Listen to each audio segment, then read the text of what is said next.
Track and field is a very difficult sport to achieve in. It's, it's unlike most team sports. So when I was 21 years old and finished my 4 years of university career and embarked on my professional career, I had to hire an agent, manager, physical therapist, track coach, and strength coach. And I had to manage those people. So you were managing a team of 5 or 6 people? Exactly. And straight out of college, pretty much. Yeah, and no one hands me a schedule and right. says, okay, these are the competitions you're going to compete in. I have to make the decision along with that group and decide, what's going to be the best competition schedule for me for the year. And there are just a number of decisions like that have to be made. And so I had a lot of friends who were NFL players, and be at practice at this time, season starts here, and it was just a complete difference. But I think also the opportunity for me, which was a tremendous opportunity, in the sport that I was in, I had the opportunity to travel the world. Right. And so I think that was the greatest education for me beyond my university education. I think being able to travel the world, experience different cultures, and work there, and work in different places in the world, just having to compete there and do business there. So it was, I think that I learned quite a bit from that experience, and that's what prepared me for life after my career. And as locals may not know, in the United Kingdom, they almost treat you as a native by now. Yeah, I'm big in the UK. You're definitely big. You are definitely big in the UK, I would say. What do you think you learned from your sporting years that enabled you to I learned how be to so swim. successful afterwards? You certainly learned how to swim quite well, I would say. I think it's. I think what you learn in sport and in elite sport is how to be very selfish. Okay. And then from that, and when you realize how selfish you are, and you need to be selfish to get a lot of results. We draw on so many different people to be able to get to the level that we're at, to be able to have that performance. And all of those people are very happy to do that, but we do suck life out of them for ourselves. And when you realize that that's what you're doing, you realize how you want to give back, how you want to be that person for someone else. Now, what I did away from sport was I went into an area where, the work that I do with my charity does not relate all that much to sport. But under the guise of sport, I was able to cut through a lot of the politics that would come in the area that I work in. You've taken some pretty controversial positions, particularly on Aboriginal, on Indigenous people in Australia and the way in which they've been handled by the government. And has your superstardom helped you to take those controversial positions? I don't know if it's helped. Look, and I don't think the area that I work in is controversial. Right. Because clearly, in my mind, what is happening is wrong. Right. So I don't see how it can be controversial.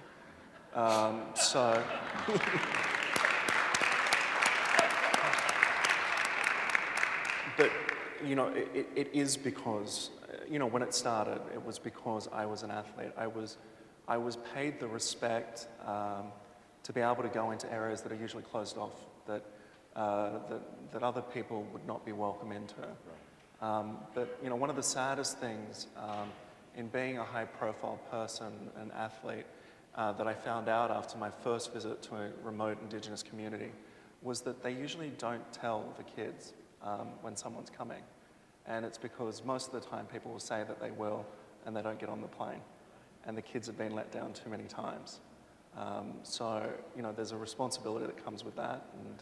And, they did end up telling the kids that, I would be coming as I touched down at the airport. You started thinking about foundations and stuff like that when you were 19, 20?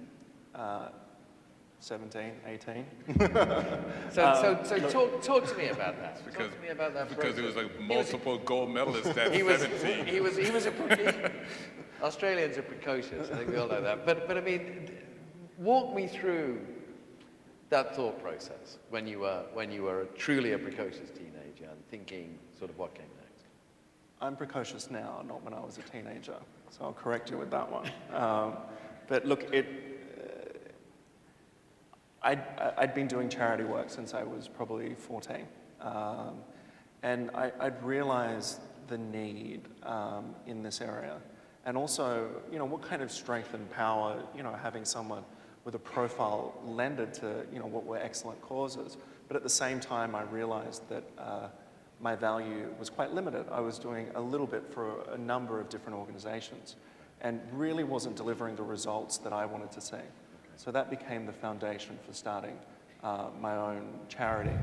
And I mean, we turned 10 at the end of this year, which, you know, has really shocked me that we've been going at this for so long. But I realized in my travels and my experience around the world the need that was there. And for me, something that was bigger than sport, that was more important than what I was doing. You know, I hit the genetic jackpot when I was born. No one knew that I was going to be talented at swimming, and, you know, by accident, I fell into swimming. And by this same kind of stroke of fate, other people are born into lives that, you know, are met with so many difficult circumstances.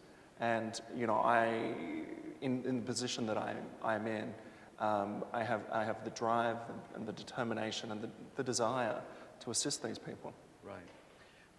Michael, as Ian did, many sportsmen and sportswomen achieve extraordinary prominence and extraordinary fame and adulation very, very young. Kids. Every time I meet sports people, you know, I'm always shocked. I was in South Africa for the World Cup this summer, and I bumped in to some players in the World Cup, and I thought, my God, they're so young. What is sort of the infrastructure that people need to think about the future at 21, 22, 23, 24? You had a wonderful coach, right? Right, but the infrastructure needed,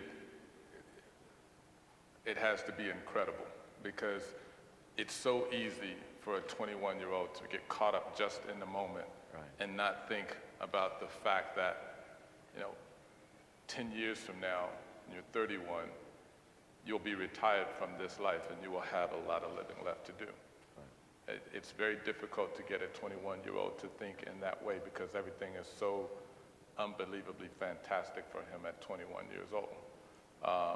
But you know, the sports governing bodies and federations and leagues have to do a better job of making that reality known to athletes from the very beginning. When you take this job, know that it won't last very long.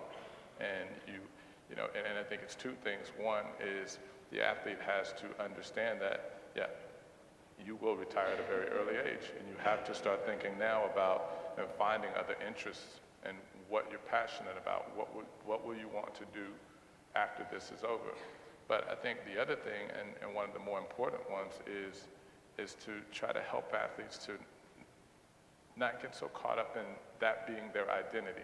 Look, there's a lot of, I think there's a point where you realize you're too old to do what you used to be able to do, which comes with time, and you can just accept, I'm too old.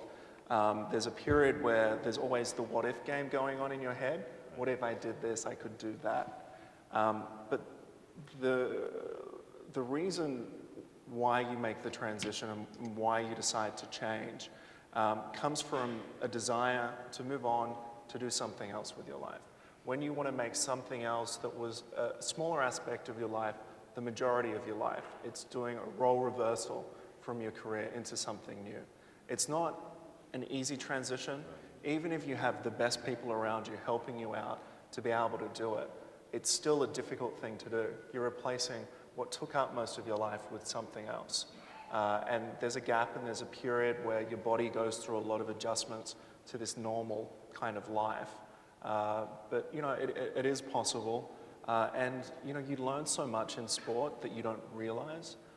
And we talk about goal setting and things like that. Apparently, it applies to life as well. It's amazing.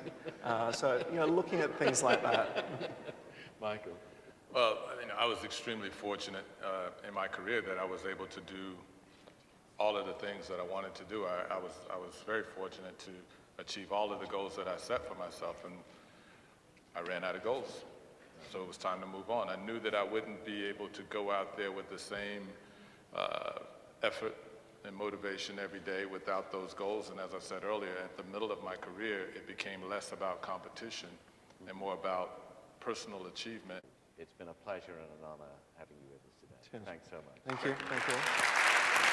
Thank you.